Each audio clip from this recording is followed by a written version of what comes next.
Ya.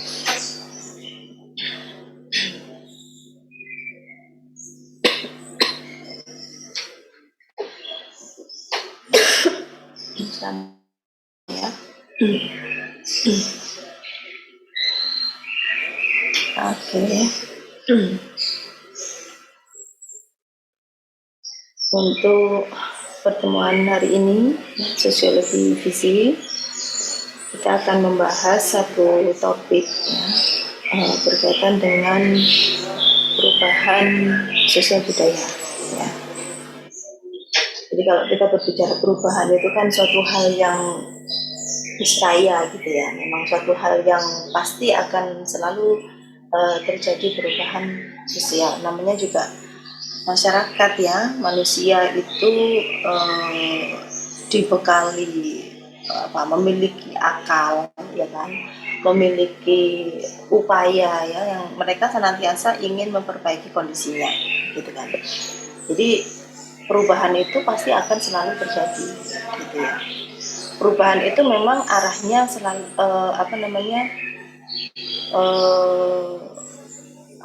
orang itu kan pasti ingin lebih baik kan begitu ya, pasti ingin lebih baik. Itu pada prinsip dasarnya memang seperti itu gitu ya. Tetapi kalau kita berbicara perubahan itu sendiri itu tidak selalu ke arah kemajuan gitu ya. Ternyata tidak selalu seperti itu gitu ya. Ada perubahan itu yang justru mundur gitu ya, ke arah kemunduran gitu. Nah, nanti kita akan bahas begitu ya, seperti apa atau bagaimana ya perubahan sosial ya, termasuk juga di sini adalah perubahan budaya yang ada di masyarakat ya, yang akan mempengaruhi kehidupan sosial masyarakat dan juga bagaimana dampaknya terhadap masalah gizi.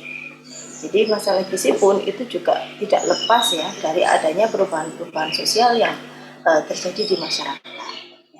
Termasuk juga perubahan-perubahan budaya yang terjadi di masyarakat itu juga bisa berdampak terhadap masalah gizi. Jadi fokus kita nanti ke sana ya, walaupun nanti kita akan bahas terlebih dulu dari aspek sosiologinya ya mengenai perubahan sosial itu sendiri. Lalu kita akan bahas mengenai apa dampak dari perubahan sosial tadi terhadap masalah gizi.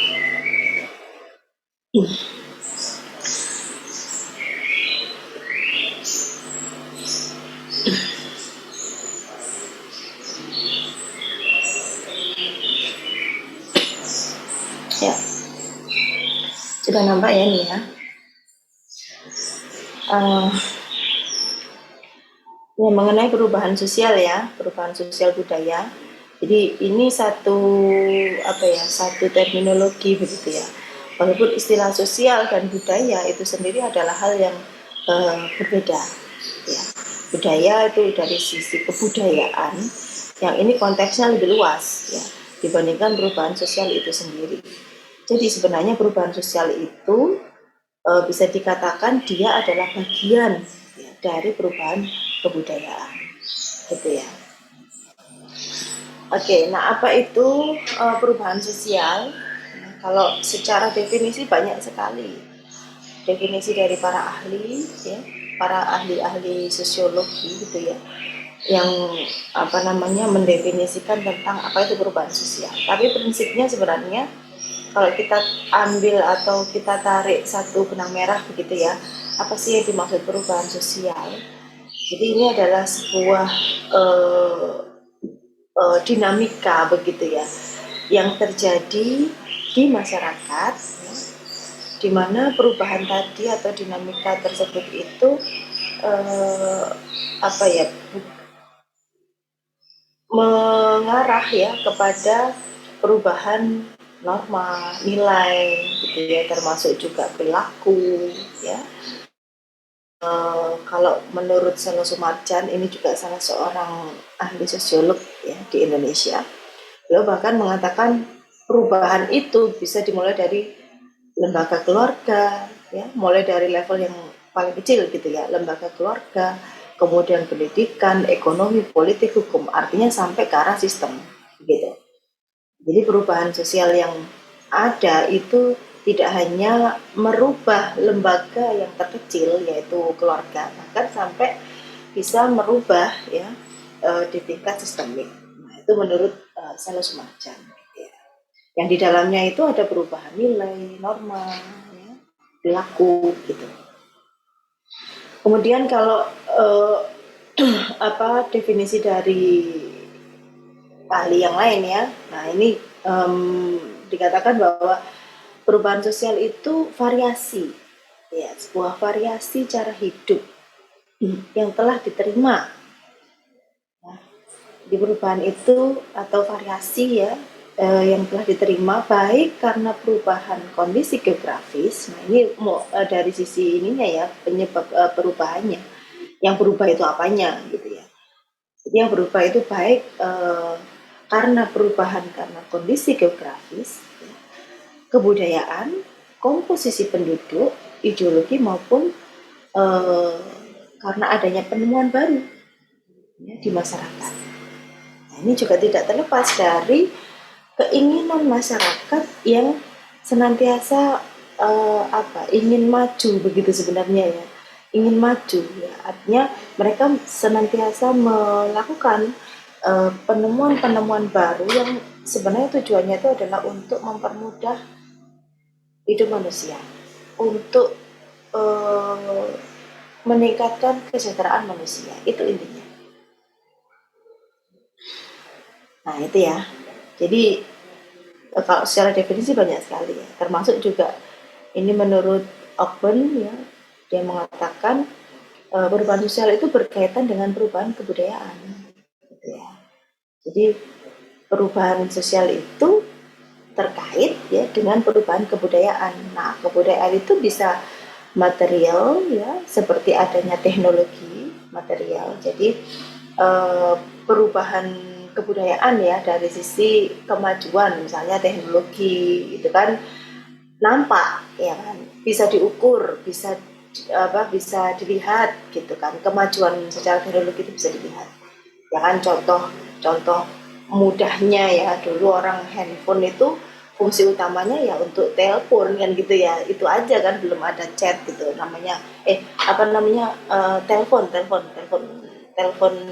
bukan HP ya, telepon gitu ya, telepon rumah itu loh ya. Fungsi utamanya untuk apa ya, untuk menelpon gitu ya. Terus kemudian berkembang lagi, diciptakanlah mobile kan, mobile seluler yang awalnya juga fungsinya masih sebatas untuk telepon dan SMS gitu kan. Ya, semakin berkembang sampai sekarang teknologi telekomunikasi ya, teknologi HP itu udah luar biasa, udah seperti apa komputer mini begitu ya, yang bisa dibawa kemana-mana gitu, dan lebih praktis kan gitu. Fungsinya tidak cuma sekedar telepon ataupun chat gitu ya, bahkan di dalam handphone bisa macam-macam ya. Di situ ada kalender gitu kan, jadi orang nggak butuh lagi yang namanya kalender, sudah ada jam ya, sudah ada apa misalnya notes gitu ya. Nah, macam-macam gitu ya. Jadi orang nggak usah perlu bawa buku, sudah tinggal dicatat aja lewat note di HP gitu ya. Udah nggak perlu bawa kalender, udah nggak perlu pakai jam dan sebagainya, karena semua bisa diakomodir oleh handphone. Nah, ini ya perubahan-perubahan sosial itu tadi kaitannya dengan perubahan kebudayaan yang sifatnya material atau bisa nampak, bisa dilihat. Dan juga ada yang sifatnya imaterial, ya pola pikir ataupun perilaku. Nah, yang apa namanya, untuk pola pikir, pola perilaku ini mungkin bisa dikatakan apakah ini nampak itu kalau sudah kejadian gitu ya, nampak itu kalau sudah terwujud dalam sebuah perilaku atau tindakan. Nah, pola pikir belum tentu loh, pola pikirnya itu selalu ke arah lebih baik, belum tentu. Kalau kita lihat sekarang ya, apa namanya, pola pikir ya, memang apa namanya manusia ya pasti pingin ingin hidupnya lebih tercukupi, lebih sejahtera, ya lebih terpenuhi dan sebagainya, begitu ya. Kemudian mereka berpikir untuk meraih hal-hal tersebut. Tapi kalau dilihat ya fakta sekarang, seperti kejadian misalnya apa namanya ada apa itu namanya perkosaan di dalam keluarga misalnya begitu ya, anak mencabuli bapak mencabuli anak perempuannya sendiri, ibu dicabuli anak laki-lakinya sendiri. Ini pola pikir apa gitu loh, maksudnya sampai perilaku bejat yang seperti itu bisa muncul, itu kan berawal dari pola pikir kan gitu ya. Nah, apakah ini pola pikir yang berkemajuan istilahnya, yang semakin maju? Ya, ternyata kan tidak selalu identik begitu ya. Dan ini terjadi begitu. Nah, perubahan sosial itu seperti itu tadi ya, bisa mengarah, memang tujuannya itu senantiasa linier ya. Linier itu kan ya bisa ke atas bisa ke bawah gitu kan. Dan perubahan itu sendiri bisa ke arah kemajuan ya, tapi bisa juga ke arah kemunduran gitu ya. Kemunduran pola pikir, akhirnya jadi pola pikirnya mundur gitu, yang harusnya begini ternyata tidak seperti itu. Nah misalnya gitu ya. Kemudian kalau menurut ahli yang lain ya, Robert McLeod, perubahan sosial itu bisa mengganggu hubungan dan keseimbangan sosial hingga keharmonisan masyarakat. Ya, ya itu tadi ya. Jadi tidak selalu perubahan sosial itu bisa diterima oleh masyarakat, tidak selalu. Bahkan kadang kemunculannya itu bisa mengganggu kepentingan kelompok yang lain. Contoh misalnya ya, dulu apa namanya transportasi ya, taksi ataupun ojek itu kan adanya ya yang secara manual itu ya. Kalau kita mau pesen taksi ya harus telepon dulu atau nyari taksi di pinggir jalan kan gitu ya.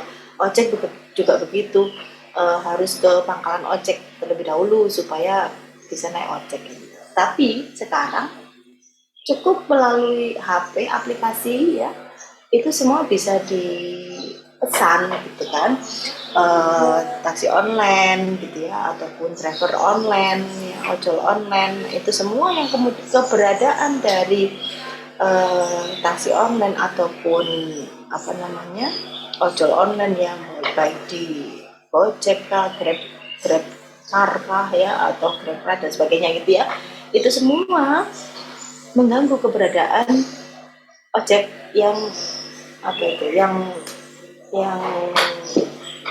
mangkal gitu ya, apa namanya bisa keberadaannya itu bisa mengganggu kepentingan dari ojek yang masih manual tadi, yang masih tradisional tadi gitu ya. Nah seperti itu gitu ya. Jadi perubahan sosial itu tidak selalu bisa gitu, diterima, bahkan itu tadi bisa memunculkan konflik gitu. Dan juga perubahan sosial tidak selalu tentang kemajuan, ya kan? Seperti yang saya bilang tadi, tidak selalu perubahan sosial itu pasti menemukan teknologi maju, teknologi yang baru dan sebagainya. Iya, itu juga iya. Tetapi bisa juga tentang kemunduran, karena yang saya bilang tadi bahwa perubahan sosial itu tidak hanya diukur dari sisi teknologi atau imaterial saja, tapi juga imaterial gitu ya. Bagaimana pola pikir, bagaimana pola perilaku gitu ya. Apakah itu menunjukkan berkemajuan gitu ya. Kalau sekarang misalnya riset ternyata semakin merajalela gitu ya. Apakah itu menunjukkan berkemajuan? Kemudian apalagi misalnya ya, atau keberadaban sebuah manusia ya. Nah, gitu loh ya. Nah, itu jadi tidak selalu tentang kemajuan, tapi juga bisa tentang kemunduran, walaupun arahnya memang sifatnya itu linear gitu ya. Oke, nah ini keterkaitan antara perubahan sosial dan budaya tadi, bahwa perubahan sosial itu merupakan bagian dari perubahan kebudayaan. Oke, nah ini karakteristik perubahan, bahwa perubahan itu bisa terjadi di setiap masyarakat. Tidak selalu hanya masyarakat perkotaan saja yang pasti selalu berubah, apa-apa dipikir berubah gitu ya, tidak. di masyarakat pedesaan pun juga bisa mengalami perubahan, ya kan? Dulu nggak ada yang namanya apa itu apa melek melek teknologi gitu ya di desa gitu ya. Sekarang coba semua orang desa juga sudah pakai HP gitu ya atau kemudian dulu tidak ada listrik gitu ya, terus kemudian setelah ada listrik apa yang terjadi pada masyarakat desa ya kan terjadi perubahan-perubahan. Jadi ini bisa terjadi pada setiap masyarakat, baik di kota mau di desa, baik yang tua, baik yang muda ya, baik yang berpendidikan maupun tidak berpendidikan, semua bisa mengalami perubahan sosial. Itu. Jadi bisa terjadi pada siapa saja ya, perubahan sosial. Ya, termasuk kalau kita berbicara perubahan sosial tadi yang bisa terjadi pada siapa saja tadi ya, pada setiap masyarakat. Bagaimana pada masalah gizi misalnya kalau kita mau kaitkan? Apakah masalah stunting itu hanya ada di kota? Enggak kan, gitu. Di desa juga ada. Apakah masalah stunting itu hanya dialami oleh penduduk dengan kemiskinan gitu ya? Ternyata juga enggak juga gitu ya. Masyarakat dengan ekonomi yang relatif baik pun itu juga bisa loh terjadi stunting di situ gitu ya. Artinya itu tadi ya. Jadi bisa terjadi pada siapa saja. Kemudian juga beberapa perubahan dianggap lebih penting. Jadi tidak semua perubahan sosial itu penting semua, enggak gitu ya. Coba kalau kita mau bandingkan misalnya uh, apa ya fenomena yang kayak kemarin itu ya Citayam Fashion Week misalnya gitu ya. Itu kan ya viral kan gitu ya. Papa sekarang dikit-dikit viral, dikit-dikit viral. Ya. Itu perubahan sosial yang ada di masyarakat. Padahal waktu itu kejadiannya bareng juga kan ada pandemi Covid kan gitu ya. Lebih penting mana? Cita yang Fashion Week atau ke pandemi Covid? Itu bareng loh peristiwanya. Maksudnya pada saat yang sama kan gitu ya. Jadi pada saat viralnya Cita yang Fashion Week itu ya pada saat itu juga terjadi Covid kan gitu. Nah, isu mana atau perubahan mana yang dianggap lebih penting? Ya tentu COVID kan begitu ya, sehingga kemudian kita bisa menentukan gitu loh ya mana perubahan itu yang dianggap lebih penting dibandingkan dengan perubahan sosial yang lain gitu. Tentu di sini indikator penting atau tidaknya ya bisa dilihat dari dampaknya gitu ya, kemudian besaran masalahnya dan sebagainya lah gitu. Itu kita bisa menentukan mana yang penting dan mana yang tidak lebih penting gitu ya. Dan dapat direncanakan serta tidak direncanakan. Jadi perubahan itu ada yang memang direncanakan, ya. Ada yang memang direncanakan sebuah perubahan sosial itu. Ya. Jadi kayak bikin apa itu platform gitu ya. Oh nanti tahun sekian. Oh dulu tuh misalnya masih 3G gitu ya. Sekarang udah 4G. Ini udah mau 5G gitu kan. Nah itu kan direncanakan. Gitu ya. Atau misalnya merek apa itu namanya prosesor lah ya gitu ya. Dulu ada core core core 3 sekarang udah nggak tahu keberapa gitu ya. Core 7 dan sebagainya sekarang sudah apa tuh udah ini ya. Nah itu yang direncanakan, artinya temuan itu atau perubahan itu bisa dirancang lah, termasuk handphone kan juga begitu gitu ya. Si pembuat si produsen HP itu dia udah tahu, dia udah ngerancang nanti saya akan mengeluarkan seri, katakan seri A2 gitu ya, itu tahun sekian nanti ada masanya A2 berhenti diproduksi, kita produksi lagi A3 misalnya gitu ya, yang seri terbaru lagi dan seterusnya begitu seterusnya gitu ya. Nah itu perubahan yang direncanakan, tapi ada pula yang tidak direncanakan. Bencana alam siapa yang merencanakan ya kan, gunung meletus gitu ya, artinya kan tidak human plan gitu ya, tidak direncanakan kan sama manusia begitu ya. Nah seperti itu ya.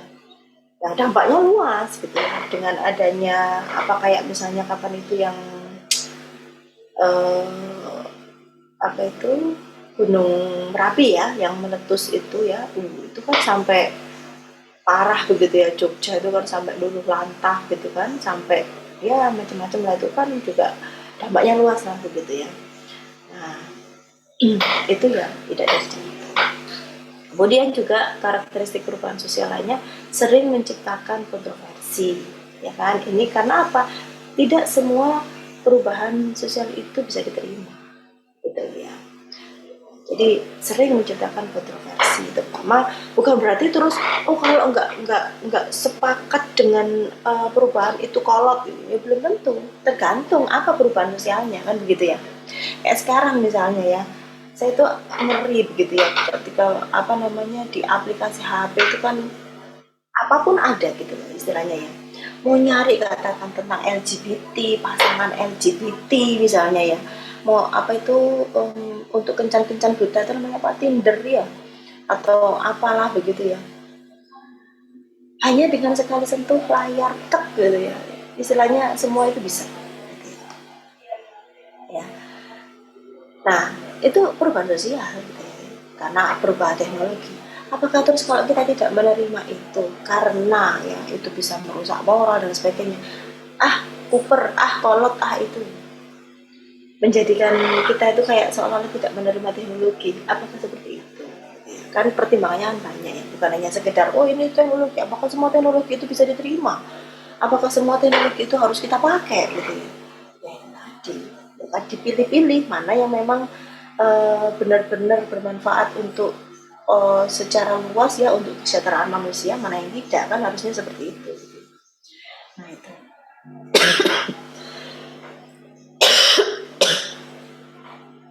Nah ini faktor yang mendorong jalannya proses perubahan, yang mendorong adanya proses perubahan ya karena dia kontak dengan kebudayaan lain. Jadi karena ada interaksi dengan kebudayaan lain ya, yang dengan adanya interaksi itu membuat satu budaya dengan budaya lain itu kayak berupaya untuk lebih baik gitu. Sistem pendidikan formal yang maju gitu ya. Jadi dengan adanya sistem pendidikan sehingga bisa meningkatkan pengetahuan, ya, tentu juga akan mendorong terjadinya proses perubahan. Pasti orang itu akan belajar ya, akan berupaya bagaimana keluar dari masalah kan gitu ya. Dengan adanya pengetahuan yang dimiliki, dia akan berupaya. Manusia itu kan secara insting ya, secara naluri pun juga pasti ketika ada masalah kan normalnya dia akan cari solusi kan begitu ya. Tidak ada orang yang ini normalnya ya, saya bicara normalnya manusia karena dia punya akal pikiran gitu kan. Dia memiliki akal pikiran, dia memiliki kemampuan ya, untuk berupaya, maka ketika ada masalah pasti akan berupaya untuk mencari solusi begitu ya. Ketika Anda lapar misalnya, normalnya orang kalau lapar dia akan apa? Masa diem aja? Enggak kan ya? Ya pasti akan berupaya untuk cari makan, entah gimana caranya, gitu kan maksudnya. Tapi ada upaya dulu gitu ya.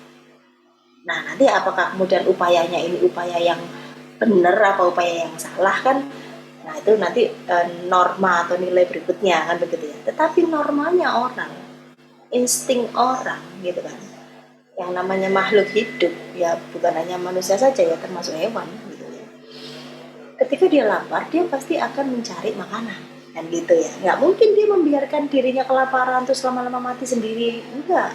Itu normalnya seperti itu. Itu ya. Iya. Yang demikian ini akan mendorong proses perubahan.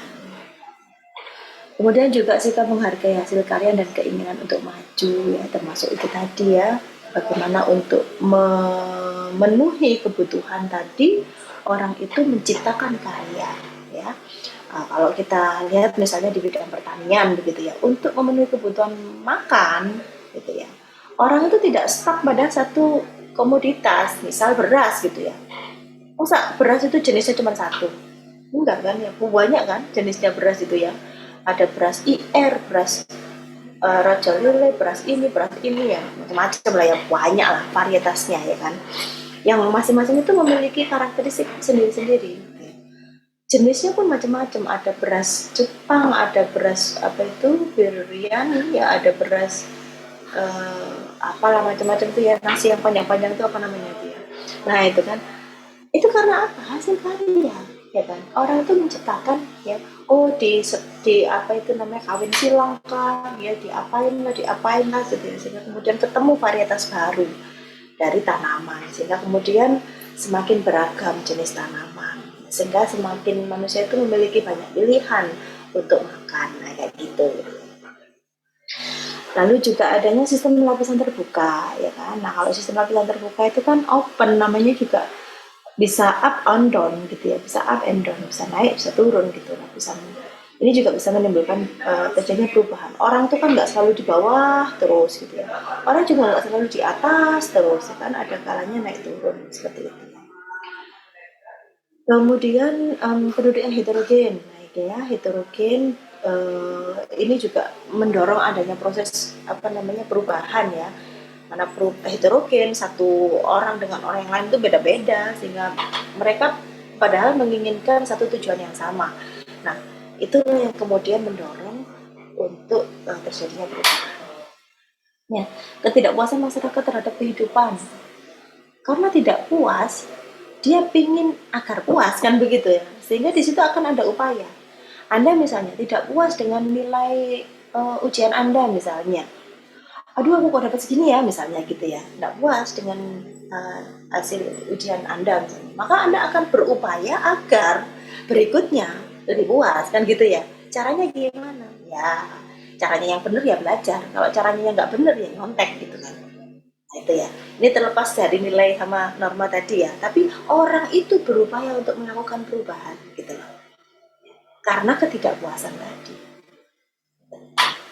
Orientasi masa depan, berorientasi masa depan gitu ya, tentunya memang ya kita berorientasi semua kan ke masa depan gitu ya, tidak terngiang-ngiang bayang-bayang masa lalu kan gitu ya. Nah seperti itu, karena apa, masa lalu ya sudah, karena sudah berlalu ya dijadikan pelajaran saja kan gitu. Bagaimana berorientasi masa depan agar masa depan itu menjadi lebih baik, itu sih. Lalu nilai bahwa manusia itu harus berikhtiar, ya kan? Karena apa? Tidak ada perubahan itu kalau manusia cuma diem aja, ya enggak sih? Kalau kita cuma diem aja, kenyang. Kalau kita cuma diem aja, pinter kamu, gitu ya.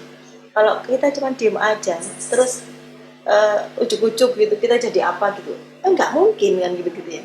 Jadi kan harus ada upaya, harus ada ikhtiar, memang. Dan disitulah letak letak apa namanya, upaya yang bisa dilakukan oleh manusia itu kan berikhtiar kan gitu ya, harus berikhtiar. Selebihnya kan kita berpasrah kan kepada Allah misalnya seperti itu ya, dari hasil apa yang jelas kita itu berikhtiar, karena apa, tidak akan ada perubahan itu tanpa ada ikhtiar, ya kan ya. Allah tidak akan merubah nasib suatu kaum kalau bukan kaum itu sendiri yang merubahnya gitu ya. Nah ini kan berarti harus ada upaya ya untuk menuju perubahan. Nah ini faktor eksternal yang menuntut perubahan ya, kalau kaitannya sama perubahan mindset bagi tenaga gizi maupun kesehatan ya, ini apa yang mendorong adanya perubahan, adanya globalisasi ya, saat ini tidak ada batas ya, globalisasi, teknologi informasi, no border kan gitu ya, tidak ada batas ya, kita mau apa aja itu teknologi informasi itu menjangkau di seluruh dunia ya, kita mau nyari apa saja itu bisa begitu ya dengan adanya teknologi informasi. Nah karena faktor eksternal inilah yang menuntut adanya perubahan mindset ya, bagi tenaga gizi, supaya apa, tenaga gizi maupun tenaga kesehatan tidak terkungkung gitu ya, dengan apa misalnya berpuas diri gitu ya, padahal di luar sana sudah demikian maju misalnya, seperti itu ya.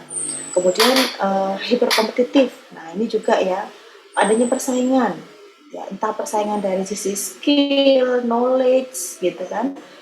Nah ini juga harus dipahami ya, makanya kita harus senantiasa membekali diri ya, mengupgrade diri baik knowledge maupun skill ya, terutama untuk persaingan ya.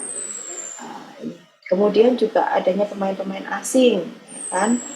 Nah, kita itu bukan hanya berkompetisi dengan sesama teman saja ya, sama-sama dari UNER ya, atau sama-sama antar universitas di Indonesia, tidak, tapi juga berkompetisi dengan pemain asing begitu loh. Kan? Nah, bagaimana kita menciptakan? Kita pun juga bisa kok bereputasi tinggi, kita pun juga bisa kok memiliki pengalaman yang mumpuni gitu ya, tidak kalah dengan pemain asing misalnya. Nah, seperti itu harus ada perubahan mindset gitu ya. Jangan merasa rendah diri gitu ya. Eh, merasa nggak bisa apa-apa. Nah, seperti itu harus dirubah mindset itu. Makanya kan supaya terjadi perubahan mindset tadi kan harus ada action juga kan gitu ya. Kemudian juga tuntutan ya konsumen yang makin cerdas ya, konsumen saat ini tuh makin cerdas, makin kritis gitu. Ya, kalau kemudian tenaga kesehatan maupun tenaga gizinya gitu-gitu doang, gitu. Ya mana mereka akan trust ya, percaya dengan kita gitu misalnya. Lalu adanya tuntutan layanan gizi dan kesehatan yang lebih bisa diakses, gitu ya. Nah, apalagi sekarang ya katakan misalnya untuk apa misalnya ya layanan-layanan di fasilitas kesehatan itu udah harus datang gitu ya. Sekarang udah bisa lewat online, gitu kan. Mau daftar ke puskesmas, ke rumah sakit sudah bisa lewat online semua. Gitu. Nah, ini menuntut apa? Adanya perubahan mindset juga ya. Semua itu adalah untuk mempermudah kehidupan manusia. Nah, ini beberapa tinjauan tentang perubahan sosial. Ada beberapa teori-teori yang membahas mengenai perubahan sosial ya. Ada teori evolusi. Jadi teori evolusi ini bisa dikatakan ya teori linier ataupun teori perkembangan ya.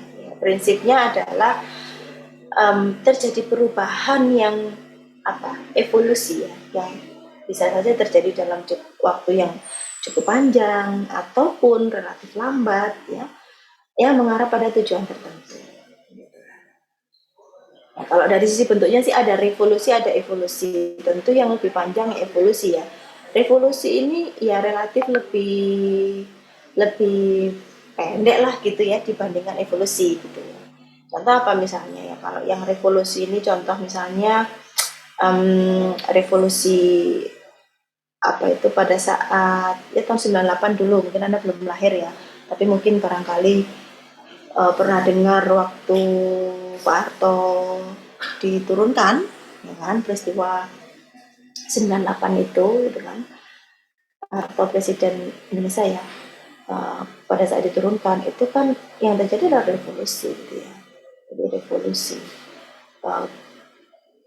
Uh, dulu tuh orang nggak berani namanya mengkritik pemerintah gitu ya, istilahnya itu bahkan apa aja itu harus dipendem gitu ya. Nah, setelah masa revolusi coba orang pada turun ke jalan aja bisa ini ya, banyak gitu ya, demo pun juga bisa saja dilakukan kayak gitu ya. Jadi ada perubahan lah begitu ya. Kemudian kalau evolusi ya, jadi contohnya apa ya,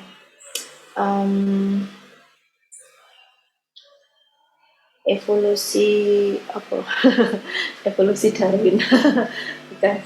Ya contohnya misalnya perubahan inilah apa dari dulu masih belum ada LPG ya, itu ya sejak apa ya tahun berapa gitu ya, tahun LPG itu ditemukan udah tahun 1900 apa ya. Nah itu, tapi sebelum ada kompor gas LPG, orang tuh semua pakai minyak tanah kan gitu ya. Kompor itu kan minyak tanah gitu ya.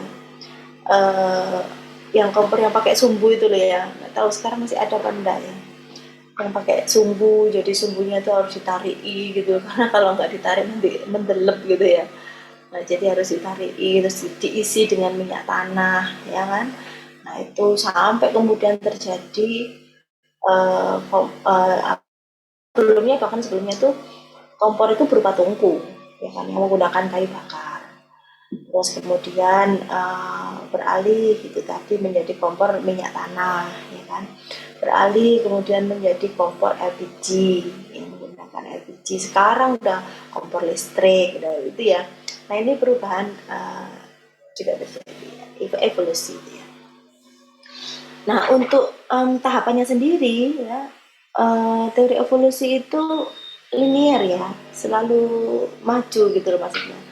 Maju dalam artian begini, primitif ya, misalnya kalau dari sisi jadi tahapannya itu primitif, tradisional, modern, itu teori evolusi. Primitif, orang dulu tidak di sini belum ada itu pertimbangan adat istiadat, ya kan? Ya pokoknya apa? Ya, sekedar untuk memenuhi kebutuhan hidup. Caranya paling yang bisa dilakukan waktu itu ya berburu, meramu, begitu ya, untuk bisa mendapatkan makanan. Nah, itu masih primitif. Ya kemudian itu berkembang selama beberapa lama, ya, bergantilah menjadi tahapan perubahan sosial tradisional. Di sini di tradisional ini adat istiadat sangat berperan penting, ya. Di sini adat istiadat sangat berperan dan sudah berubah, tidak lagi fase berburu meramu tapi sudah mulai bercocok tanam, gitu ya, menanam. Jadi sudah tidak lagi nomaden, gitu kan. Nah, kemudian seiring dengan perkembangan ya akhirnya mengarah ke perubahan yang sifatnya lebih modern, dan di situ ada industrialisasi. Semua sudah menggunakan mesin, gitu ya. Adat istiadat sudah tidak lagi menjadi pertimbangan di sini, gitu ya. Nah itu teori perubahan sosial dari sisi kita sudut pandang dari sisi. Lalu ada teori siklus. Kalau teori siklus itu berbeda dengan evolusi yang sifatnya linear. Kalau teori siklus itu dia kayak berulang begitu ya. Ibarat kayak roda itu dia berputar kembali, dia terulang kembali gitu. Karena tidak ada istilahnya tahap akhir dan itu sebagai finish, benar-benar finish itu tidak ada. Ya, menurut teori siklus ini, ya perubahan sosial itu bisa kok dejavu, ya bisa kok terulang kembali gitu. Misalnya kayak sekarang tuh eranya memang sudah era modern, tapi vintage masih ada gitu ya. Orang bergaya tren-tren tren-tren jadul itu ya, klasik-klasik misalnya gitu ya. Lagu klasik juga masih ada, masih diputer ya, bahkan ada eventnya sendiri gitu kan. Kemudian penggunaan obat herbal ya kan, masih tradisional, penggunaan obat herbal ataupun pengobatan tradisional ya di era modern ini. Bahkan ada prodi sendiri gitu ya, ada program studi Batra begitu ya, memang khusus mempelajari pengobatan tradisional gitu ya. Dan juga pengembangan obat-obat herbal di samping untuk pencegahan ya ataupun untuk treatment penyakit-penyakit saat ini itu sudah banyak ya dikembangkan herbal medicine gitu ya. Orang tidak lagi mengandalkan kimia saja, melihat dampaknya yang sangat luas ya. Kayak kemarin aja misalnya gagal ginjal akut itu disebabkan karena apa? Ya obat-obatan kimia semua itu kan gitu ya. Gagal ginjal akut yang banyak terjadi, anak-anak kok sudah gagal ginjal akut misalnya. Nah, ini fenomena yang akhirnya orang itu menjadi ya sudahlah kembali ke alam gitu ya, ya sudahlah kembali ke obat herbal yang relatif lebih aman ya dan sebagainya lah, seperti itu ya. Nah itu teori siklus, artinya perubahan sosial yang berputar kembali gitu ya, terulang kembali gitu ya. Lalu ada teori konflik ya, membahas mengenai perubahan sosial dari sisi bahwa di masyarakat itu ada kelas ya kan, ada kelas atas, ada kelas bawah ya, yang masing-masing dari kelas ini akan memunculkan konflik gitu ya. Ada konflik antar kelompok ataupun antar kelas sosial, sehingga akan melahirkan perubahan berikutnya. Masih ingat dulu mungkin waktu pelajaran sejarah ya, ada revolusi industri, revolusi Prancis ya. Revolusi Prancis itu tahun 1800 berapa begitu ya. Nah itu kan konflik antara kaum proletar dan borjuis gitu ya. Dimana pada saat itu kaum proletar yang merupakan rakyat rakyat bawah ya itu bahkan sampai bisa menurunkan ya rajanya ya kan ya, dimana raja-raja pada saat itu kan ya para proletar semua gitu ya, para orang-orang yang bangsawan, orang-orang yang memiliki kelas sosial tinggi, ternyata tuh mereka bisa dijatuhkan gitu ya sama berjuis ya, itu tadi ya, berjuis yang dikalahkan oleh kaum proletar seperti itu. Nah itu kan akhirnya dari revolusi Perancis itu kan oh, lahirlah ya perubahan-perubahan berikutnya. Berawal dari situ gitu ya. Awalnya Eropa itu kan masa apa ya? Masa kegelapan waktu itu ya. Masih masih ya masa kegelapan gitu lah, belum bersinar gitu ya. Tapi setelah revolusi Perancis itu kan baru kemudian diikuti ada revolusi industri gitu ya. Ada perubahan-perubahan berikutnya. Nah, itu teori konflik. Perubahan sosial dari sudut teori konflik. Kemudian ada teori fungsional. Nah, teori ini akibat adanya ketidakpuasan masyarakat ya karena kondisi sosial pada masa tertentu mempengaruhi pribadi mereka. Jadi contohnya misalnya fungsi ya. Jadi misalnya telepon umum itu kan fungsinya untuk apa sih? Dibuatnya telepon umum dulu, enggak tahu Anda masih menangi apa enggak ya, telepon-telepon umum yang ada di jalan-jalan itu loh, ataupun di tempat-tempat umum udah nggak ada ya. Kalau saya masih masih menangi dulu ya, zaman-zaman apa itu masih SMP, SMA itu masih banyak itu telepon umum ya, yang kita masukin koin itu. Jadi masukin koin receh gitu ya, terus habis masukin koin terus kemudian diputar nomornya udah bisa telepon dengan durasi waktu tertentu gitu ya. Nanti kalau udah bunyi tit harus dimasukin koin lagi gitu seterusnya. Kalau mau pembicaraannya belum selesai, teleponnya belum selesai, nanti harus siap koin yang banyak tuh. Nah seperti itu ya, itu kan fungsinya sebenarnya ya. Telepon umum itu dibuat waktu itu ya, belum ada HP gitu ya, HP masih jarang sekali ya. Itu kan sebenarnya untuk membantu komunikasi ya, supaya komunikasinya juga lebih mudah. Dan waktu itu orang datang ke telepon umum itu wah banget gitu loh istilahnya. Karena apa, enggak semua orang tuh punya telepon rumah ya kan. Jadi larinya ya itu kalau ingin menghubungi orang kan jauh lebih maju kan daripada surat-suratan ya kan. Kalau surat itu lebih jadul lagi kan itu ya. Maksudnya kita kirim surat berapa hari berikutnya baru nyampe lah kan. Kalau telepon kan sekarang bicara sekarang juga pesannya nyampe kan gitu. Nah itu ya, jadi keberadaan telepon umum itu sebenarnya adalah untuk memudahkan komunikasi kan gitu ya. Akan tetapi ya ternyata perubahan tersebut itu tidak diikuti dengan pola sikap maupun perilaku masyarakat gitu. Sehingga akhirnya apa, keberadaan apa itu telepon umum itu dirusak ya, tempat koinnya diambil lah gitu, kan isinya uang itu gitu.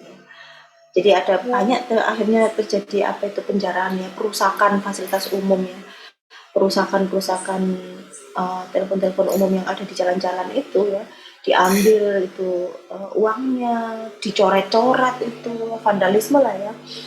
Kemudian ya dirusak lah dan sebagainya lah ya. Nah itu jadi pola sikap maupun perilaku yang tidak mendukung dengan adanya perubahan itu. Ya sampai sekarang akhirnya kan ya sudah, karena sudah tidak berfungsi lagi akhirnya ya sudah tidak ada ya, kayak Anda juga tidak nemu itu di mana ya ada telepon umum, nggak ada gitu ya. Kalau sekarang udah nggak ada telepon umum, wartel aja nggak ada ya sekarang. Dulu masih ada namanya wartel ya. Kalau warnet masih ada ya, warnet ya, warnet masih ada, tapi kalau wartel kok saya rasa kok sudah nggak ada ya. Gitu. Dulu di kampus kita FKM itu ada loh wartel, ada telepon umum juga zaman saya kuliah. Jadi zaman saya kuliah di halte depan kampus kita itu ya, dulu itu kan ada halte di situ ya, itu ada halte eh, apa itu tempat pemberhentian LEN T2. Jadi dulu LEN itu masuk kampus gitu. Nah di situ ada telepon umum. Terus di dalam kampus ada wartel. Sekarang udah nggak ada semua. Ya. Nah, bagaimana hubungan sosial budaya dengan gizi? Ya, ini kan kita berbicara ya, membahas tentang perubahan sosialnya. Terus kaitannya apa ya perubahan sosial budaya tadi itu dengan gizi? Tentu kalau kita berbicara Indonesia itu luar biasa potensi kekayaan budayanya itu banyak banget, ya kan? Ada berbagai macam suku, etnis, yang masing-masing suku etnis tadi itu memiliki budaya masing-masing, memiliki tata kehidupan sosial yang berbeda antara satu suku dengan suku yang lain, kan gitu ya. Dan ini adalah satu potensi, maksudnya potensi asal kan gitu ya, asal digunakan sebagaimana mestinya, begitu ya, tentang keanekaragaman tadi. Nah tentu kalau kita kaitkan sama gizi, hal ini bisa mempengaruhi beragamnya menu makanan. Masing-masing suku, masing-masing etnis memiliki menu makanan sendiri-sendiri, ya kan? Yang kapan itu Anda udah bahas ya di mata kuliah antropologi gizi ya, tentang kebiasaan makan ya ataupun menu makanan dari masing-masing budaya suku yang ada di Indonesia. Ada ini, ada itu gitu. Ada ayam betutu, ada sate marangi, ada pempek, ada macam-macam lah ya itu ya. Nah,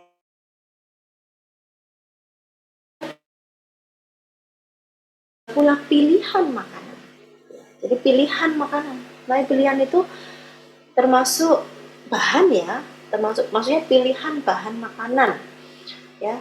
Apakah staple foodnya itu berupa beras, ataukah berupa jagung, atau berupa kentang, atau berupa sagu misalnya ya. Pada di Indonesia Timur itu kan di Papua terutama ya, misalkan kayak papeda dari mana? Dari sagu gitu ya. Nah kayak gitu. Kemudian jagung, beras dan sebagainya itu ya. Nah itu pilihan-pilihan makanan. Cara pengolahan makanan ya, dikukus, direbus, digoreng ya, digoreng dan dikukus, direbus dan digoreng ya, misalnya kayak gitu ya.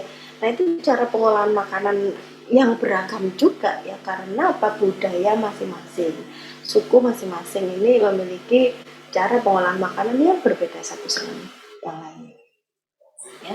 Bahkan itu pun juga akan bisa mempengaruhi pola ya kan, pola makan dari masyarakat itu sendiri gitu, baik jenis, jumlah ya maupun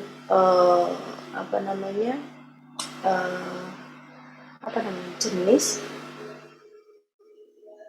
jumlah, sama pola itu ya. Jenis itu kan berarti dari sisi jenis bahan makanannya ya. Kemudian kalau dari sisi jumlah ya berapa porsinya ya. Oh ya, sama zat gizinya gitu. Nah ini berbeda-beda. Kemudian juga adanya perbedaan pemilihan makanan pokok ya, tadi ya beras kah, jagung kah dan sebagainya. Itu juga adanya persepsi penilaian terhadap makanan sebagai sebuah budaya pokok di satu masyarakat. Budaya juga memiliki peran terhadap proses terjadinya kebiasaan makan dan bentuk makanan itu sendiri. Ya, ini juga budaya sekali lagi juga memiliki peran di sini untuk bisa mewujudkan terjadinya kebiasaan makan. Ya. Ada orang itu ya, budayanya untuk kebiasaan makan ya, misalnya diawali dengan appetizer gitu ya. Tapi ada pula yang langsung makanan utama gitu. Ada pula yang harus ada penutupnya ya. Jadi macam-macam ya. Nah ini juga faktor budaya itu ada peran di situ. Termasuk juga kebiasaan makan berapa kali, ya kan? Frekuensi. Oh ya, jenis, jumlah, frekuensi tadi itu ya. Jenis, ya. Jenisnya apa saja yang dikonsumsi, berapa kali frekuensinya, kemudian berapa jumlahnya, ya kan. Nah, itu juga ada faktor budaya yang mempengaruhi di situ. Kemudian kecenderungan muncul dari suatu budaya terhadap makanan itu sangat tergantung dari potensi alam, ya. Potensi alam, apa bahan makanan yang diproduksi di tempat tersebut, apa yang diproduksi di alam, ya, itu juga mempengaruhi apa pilihan makan dari masyarakat setempat, gitu ya. Penduduk yang tinggal di daerah pantai tentu mereka lebih mudah akses untuk mendapatkan ikan, misalnya kayak gitu ya. Penduduk yang tinggal di daerah pegunungan mereka akan lebih mudah, ya, tergantung potensi alamnya, apakah di situ potensinya sayur ya jenis tertentu kah atau buah-buahan jenis tertentu kah, tentu mereka akan lebih mudah aksesnya. Dan juga faktor pertanian yang dominan, ya, misalnya di Jawa, apa faktor pertanian dominan? Kalau di Jawa ya padi, kalau di daerah Indonesia Timur sana ya sagu misalnya, gitu ya. Faktor pertanian apa yang dominan? Kemudian dikaitkan dengan apa banyaknya kekurangan gizi, ya, banyaknya penderita kekurangan gizi ini juga karena ketidaktahuan aspek gizi seimbang. Nah, di mana ketidaktahuan aspek gizi seimbang itu juga ada faktor budaya yang berperan di situ. Tidak selalu karena faktor pengetahuan.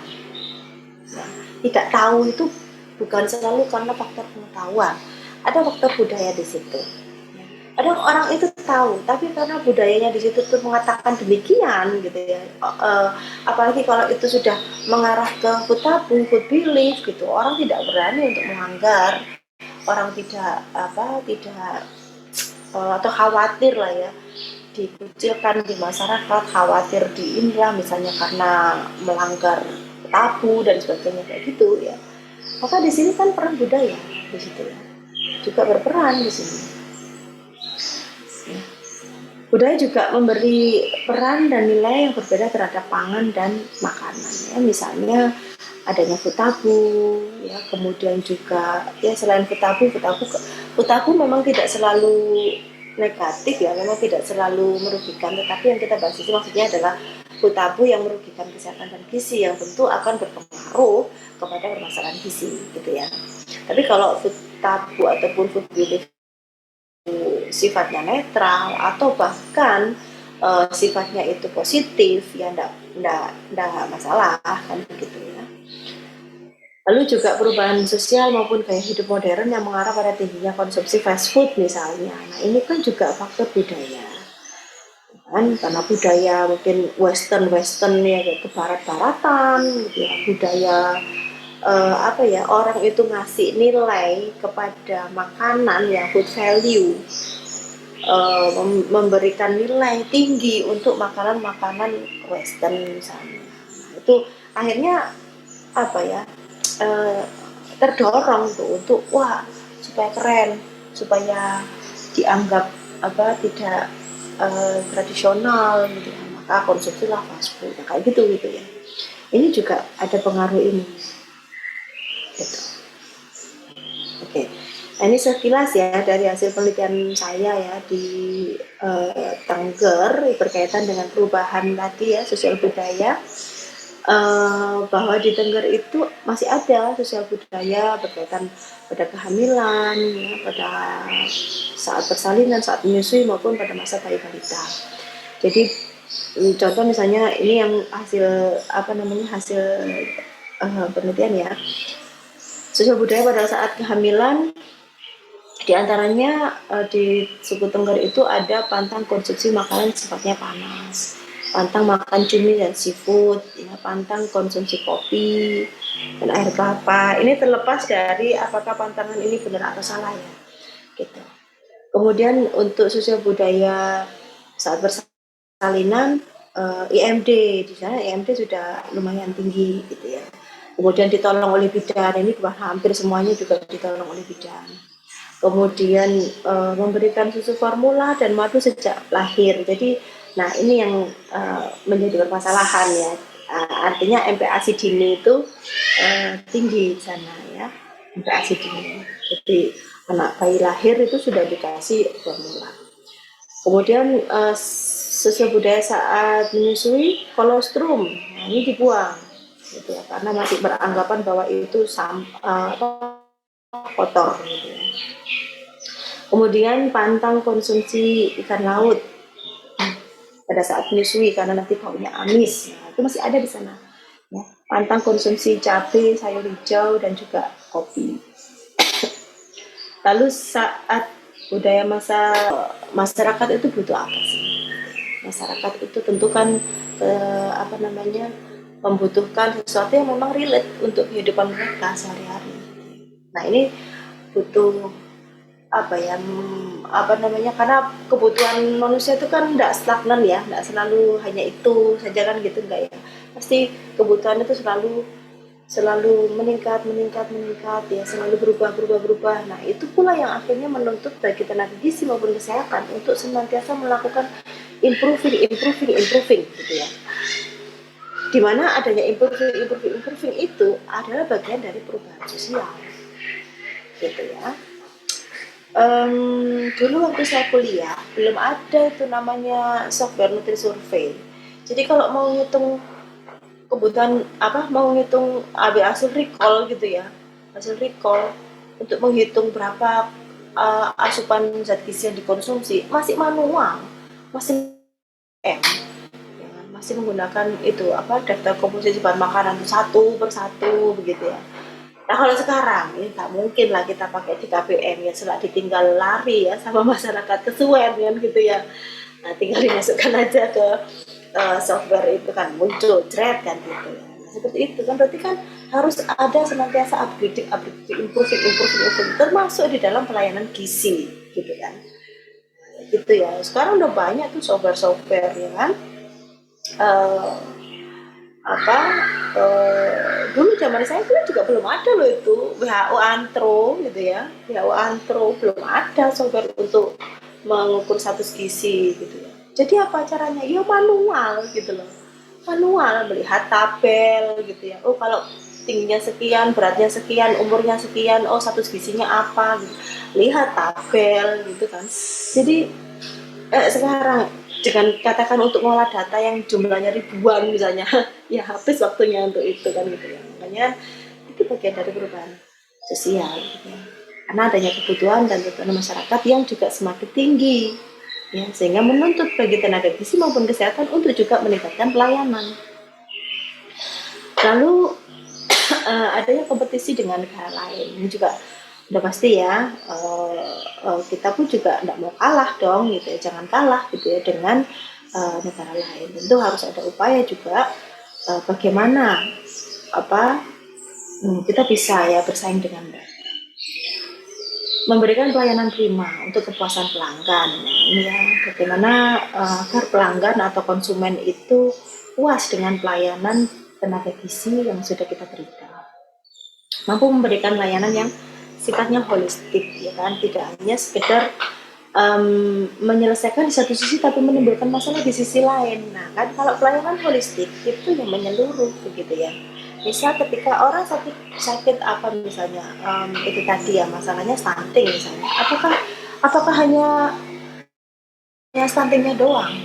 Kan enggak ya, kita kan juga harus melihat bagaimana riwayat penyakitnya, apa saja penyakit infeksi yang mengikuti kan gitu ya, sehingga layanannya sifatnya holistik ya, sehingga ketika memberikan treatment, sehingga memberikan pelayanan itu enggak kayak orang pakai kacamata kuda ya, seolah-olah masalah stunting itu hanya masalah gizi saja kan, enggak gitu ya, bahwa masalah stunting itu juga dipengaruhi ada masalah di luar gizi. Nah itu layanan yang sifatnya holistik seperti itu ya.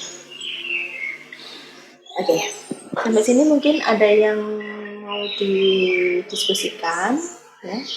Silakan.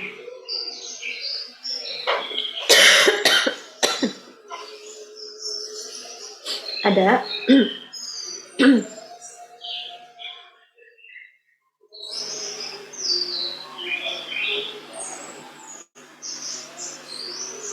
Kenapa ya kalau cenderungnya kalian tuh justru pasif sekali? offline aja masih pasif, apalagi online. Apa ya, buat suasana agar metode pembelajaran baik online maupun offline itu tidak mengurangi esensi gitu loh ya. Saya berharap seperti itu gitu ya, tidak mengurangi esensi dari perkuliahan itu sendiri. Ya. Jadi bukan berarti terus kalau enak rek kuliahnya online iso disambi-sambi. Tak boleh. Enak rek kuliahnya online bisa sambil ngerjakan yang lain. Tak boleh. Saya nggak mau diduakan, ya kan? Kayak gitu. Jadi sama sebenarnya ya,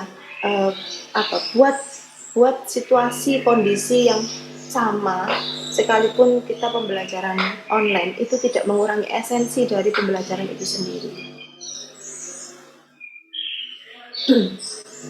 Silakan, ada yang mau disampaikan?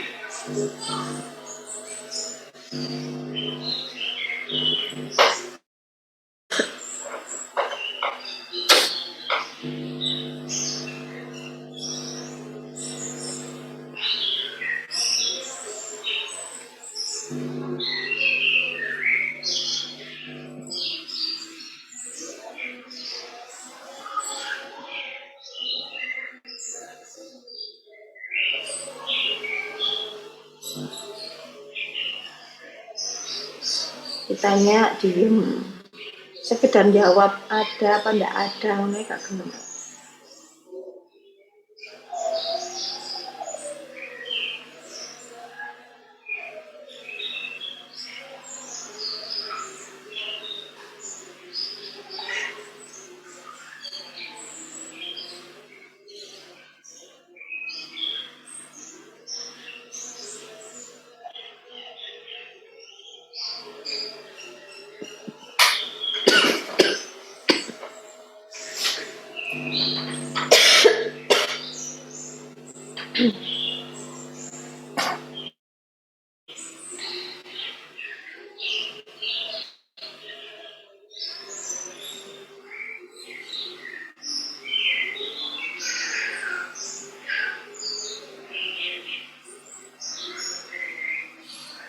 Ini yang lain ada orangnya enggak ini?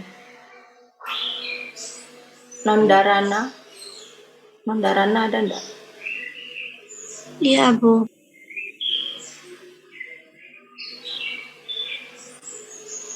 Rahma Wulaning. Iya, Bu, ada. Odi. Hadir, Bu. Ada yang mau ditanyakan?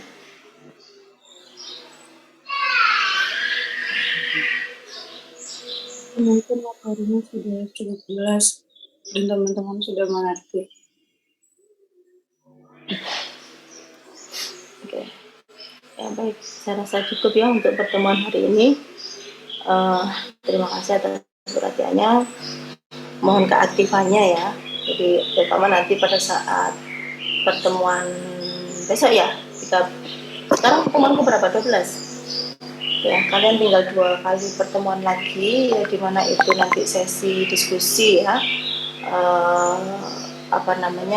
untuk keaktifan dari kalian di situ pada saat sesi diskusi ya. Saya rasa cukup sekian untuk pertemuan hari ini. Terima kasih. Assalamualaikum warahmatullahi wabarakatuh. Waalaikumsalam warahmatullahi wabarakatuh. Terima kasih, Bu. Waalaikumsalam warahmatullahi wabarakatuh.